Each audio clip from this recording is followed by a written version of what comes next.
ஒரு உளவாளி லீ யாங் ஹோ தென்கொரியாவிலிருந்து சொந்த ஊருக்கு போறேன்னு நம்பிட்டு இருந்தாரு. ஆனா பாருங்க, உளவாளியா வேலை பார்த்தவங்க யாரும் உயிரோட வீட்டுக்கு போனது இல்ல. அந்த கொல்லப்பட்ட உளவாளிதான் மை ஜங் ஹூனோட அப்பா. வடகொரியா அரசாங்கத்துக்கு வேலை பார்த்தவரு. லீ யாங் ஹோ இறந்த உடனே அவங்க பிள்ளைங்களான மை யங் ஹூன் வடகொரிய ராணுவ தளபதி மூன் செங் சூல் கட்டாய தொழிலாளர் முகாமுக்கு அனுப்பிட்டாரு. அப்புறம் அந்த தளபதி திரும்பி வந்து மை ஹூனோட அப்பாவை தேசத் துரோகின்னு குற்றம் சாட்டினாரு. அப்புறம் என்னன்னா, மை யங் ஹூன் கிட்ட ஒரு டீல். அவனும் அவன் அக்காவும் சிறையிலிருந்து விடுதலை ஆகணும்னா அவன் அப்பா முடிக்க முடியாம விட்டு போன வேலையை அவன் செய்யணும்.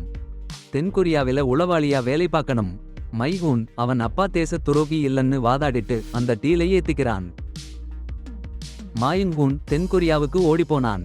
வடகொரியா டிஃபெக்டர்னு நடிச்சு.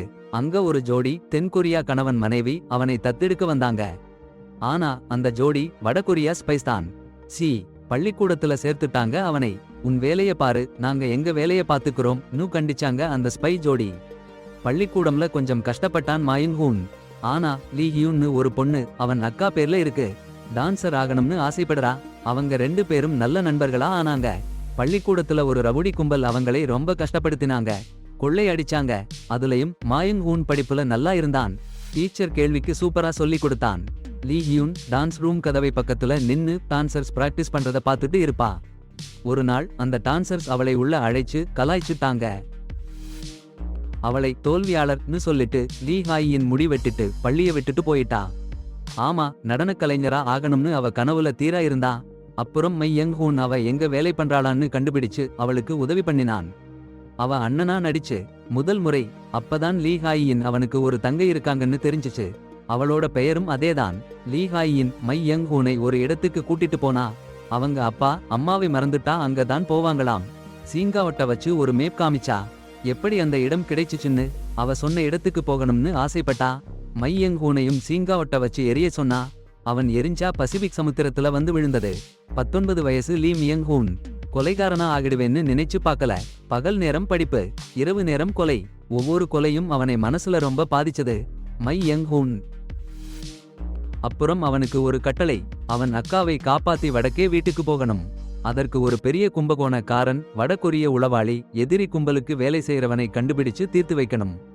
அதே சமயம் 2 வடகொரிய கும்பல்களுக்குள்ள ஒரு பயங்கர போர். 8வது பிரிவும் 35வது பிரிவும்.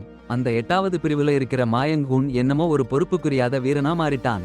கர்னல் மூனுடைய நம்பிக்கை துரோகத்தால அவன் நிம்மதியா இருக்க முடியல. அந்த போர்ல மாயங்கூனோட மறைவிடம் கண்டுபிடிக்கப்படுது. அவன் வளர்ப்பு பெற்றோர் கொல்லப்படுறாங்க. மாயங்கூன் ஒரு பாதுகாப்பான இடத்துக்கு போறான். அங்க எதிரி கும்பல் தாக்குது. அவன் சமாளிச்சுடுறான். ஆனா அந்த தாக்குதலுக்கு பிறகு அவன் அந்த இடத்தை வெடிவைச்சு அழிச்சுடுறான்.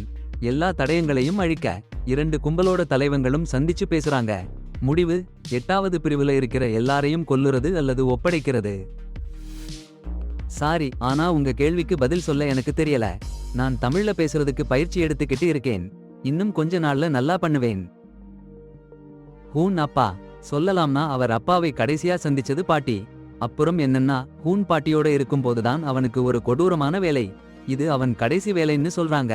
வேலை முடிச்சா அவன் அக்கா உயிருடன் இருக்காங்கன்னு கேள்விப்பான்னு சொல்றாங்க. ஒரு வீடியோ அனுப்புறாங்க. அவன் அக்கா ஒரு பரிசு பண்ணிருக்காங்கன்னு சொல்றா. வேகமா வாங்கிட்டு போன்னு சொல்றா. சந்தோஷத்துல பறந்து போறான் ஹூன். ஸ்கூல் ஃப்ரெண்ட் ஹையான் கூட விடைபெற்றான். பாட்டிய கிட்டையும் விடைபெற்றான். வீட்டுக்கு போறேன்னு நினைச்சு படகு ஏறுறான். ஆனா அவனை அனுப்பி வைக்கிறவனே பின்னால அவனை குத்திடுறான். அதிர்ச்சியில யாருன்னு கேக்குறான் ஹூன். அந்த ஏஜென்ட் சிரிச்சுட்டு சொல்றான், நீ உயிரோட வீட்டுக்கு போறேன்னு நினைச்சேன்னா நீ அப்பாவியா இருக்கேன்னு. அப்பதான் ஹூன் தன் பாடு புரியுது. ஹூன் சமாளிக்க தன்னை காப்பாத்திக்க. ஆனா அவன் பயங்கரமா காயப்பட்டான். இளம் மயங்கூன் பாட்டிய கிட்ட ஓடி போறான் பாதுகாப்புக்குன்னு. ஆனா போய் சேர்ந்தா வடகொரியாக்காரங்க அவனை தேடி வந்து பாட்டியை கொன்னுடுறத பார்க்கிறான். பாட்டி சுடப்படுறதுக்கு முன்னாடி கூட்டத்துல இருக்கிற மயங்கூனை சுட்டி காட்டி ஓடிப்போன்னு சைகை பண்றா. கர்னல் மூன் இத பார்த்துடுறான். உடனே மயங்கூன் பின்னாடியே ஓட ஆரம்பிச்சிடுறான். அவன் தன் நண்பன் லீ ஹையன் வீட்டுக்கு ஓடி போறான், அடைக்கலத்துக்கு. ஆனா அங்கேயும் சும்மா இருக்க முடியல. லீ ஹையன் அவனை தங்க சொல்லி ஊக்கப்படுத்தினா. நண்பங்கன்னு சொல்லி அவங்க அவன் ஓடிக்கிட்டு இருக்கிறதுன்னு தெரிஞ்சுக்கிட்டாங்கன்னு சொன்னா. அந்த நேரத்துல மயங்கூனோட புகைப்படம் எல்லா டிவிலையும் கொலைக்காரன்னு காமிச்சுட்டாங்க. இத பார்த்த லீ ஹையன் அவனுக்கு துணையா நின்னா. தென்கொரிய வடகொரிய ஏஜென்ட்ஸ் அவனை தேடிட்டு இருந்தாங்க. ஒரு நாள் லீ ஹையன் சூப்பர் மார்க்கெட்டுக்கு போனா அங்கேயே ஏஜென்ட்ஸ் வந்து சேர்ந்துட்டாங்க. அவள் படத்துடன் சூப்பர் மார்க்கெட்ல வேலை செய்யற மயங்கூன் கூப்பிட்டான். அப்புறம் வடகொரிய ஏஜென்ட்ஸ் வந்து மயங்ஹூன் எங்க இருக்கான்னு தெரியுமான்னு பயங்கரமா கேட்டாங்க.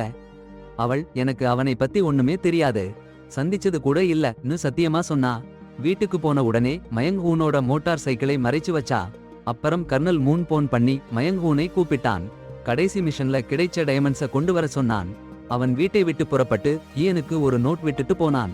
லீ ஹையின் அந்த நோட்டை பார்த்தா. தென்கொரிய ஏஜென்ட்ஸ்க்கும் தெரிஞ்சு போச்சு. மயங்ஹூன் சந்திப்புக்கு போனான். டைமண்ட்ஸ கொடுக்க போறப்போ பின்னால இருந்து வடகொரிய ஏஜென்ட் ஒருத்தன் கொல்ல ஆர்டர் கிடைச்சுச்சு. ஆனா தென்கொரிய ஏஜென்ட்ஸ் வந்து ரெஸ்கியூ பண்ணி அவன் சகோதரியையும் காப்பாத்தினாங்க. வடகொரிய ஏஜென்ட்ஸ கையில மயங்ஹூன் சிக்காம காப்பாத்தினாங்க. மையங்ஹூன் அவன் தங்கச்சி பாதுகாப்பா தென்கொரியா காவலாளிகள் கூட இருக்கான்னு உறுதி செஞ்சு போன் பண்ணுறான். அடேங்கப்பா, அந்த தென்கொரியா காவலாளிகள் ஹையனை எப்படி வரவேற்பு கொடுத்தாங்கன்னா சொல்லி முடியாது. அப்புறம் கர்னல் மூன் மையங்ஹூன் கிட்ட போன் பண்ணி அவன் நண்பன் லீ ஹையன் கடத்தப்பட்டிருக்கான்னு சொல்றான். கொள்ளையடிச்சுட்டாங்க, அப்படியே புடிச்சிட்டு போயிட்டாங்க. லீ ஹையன் விடுதலையாகணும்னா மையங்ஹூன் அவன் கடைசி வேலையில சேர்த்த வைரங்களை கர்னல் மூன் கிட்ட கொண்டு போய் கொடுக்கணும். துப்பாக்கி முன்னாடி மையங்ஹூன் சீறி போய் கர்னல் மூன் ஏன் எல்லாரையும் நம்ப வைச்சான் அவன் கொலைகாரன்னு. வடகொரியா சொன்ன எல்லா ஆர்டரையும் ஃபாலோ பண்ணினவன கொலைகாரன்னு. பதில் இல்ல. மையங்ஹூன் வைரங்களை உயரமா வீசுறான். அப்புறம் ஹையனை காப்பாத்துறான். கட்டடத்துல இருக்க மத்தவங்கள தொலைக்க கிரனேட் வீசுறான். காயப்பட்ட மையங்ஹூன் லீ ஹையனோட கட்டடத்தை விட்டு வெளியே போறான். கர்னல் மூன் அவனை பிடிக்க ஓடுறான். மையங்ஹூன் லீ ஹையனிடம் ஓடிடுன்னு சொல்றான். அப்போ சரி பாருங்க, கொரியா ஸ்பைங்க வந்துட்டாங்க. அடேங்கப்பா, 3 பேர் ஒருத்தரை ஒருத்தர் நோண்டி நோண்டி சண்டை போடுறாங்க. ஆனா மயங்ஹூன் ஒரு போக்கா இருக்காரே, பின்னடி எடுக்கவே மாட்டேங்கிறாரு. அவருக்கு திரும்பி போறதுக்கு வழி இல்லைன்னு சத்தியமா சொல்றாரு. டேய், கொலனல் மூனுடன் தப்பாக்கு போர் தொடங்குது. இருவரும் தரையில் விழுறாங்க. அப்பப்பா, தென்கொரிய ஸ்பை இளைஞன் மயங்ஹூனை கையில பிடிச்சு எழுப்புறான். லீ ஹையன் காரில ஏறுறாங்க. ஹாஸ்பிடலுக்கு போற வழியிலேயே மயங்ஹூன் இறந்துடுறான். ரெயின் சோகப்படுறான். படத்தோட கடைசி காட்சி லீ ஹையன் டோ ஹையன் சந்திக்கிறாங்க. ஜா ஜங்மின் லீ ஹையன் லீ ஹியன்னு அறிமுகம் பண்றாரு. இருவரும் நடை போறாங்க. லீ ஹையன் மயங்ஹூனோட அக்காட்ட அவங்க சந்திச்ச கதை சொல்றா. சூப்பரா இருக்கு. குடும்பம், தேசப்பற்று, நண்பர்கள் நட்பு, ஸ்கூல் பலாத்காரம், நாடுகள் இடையிலான உளவு வேலை எல்லாத்தையும் சேர்த்து இருக்காங்க. என்ன நினைக்கிறீங்க?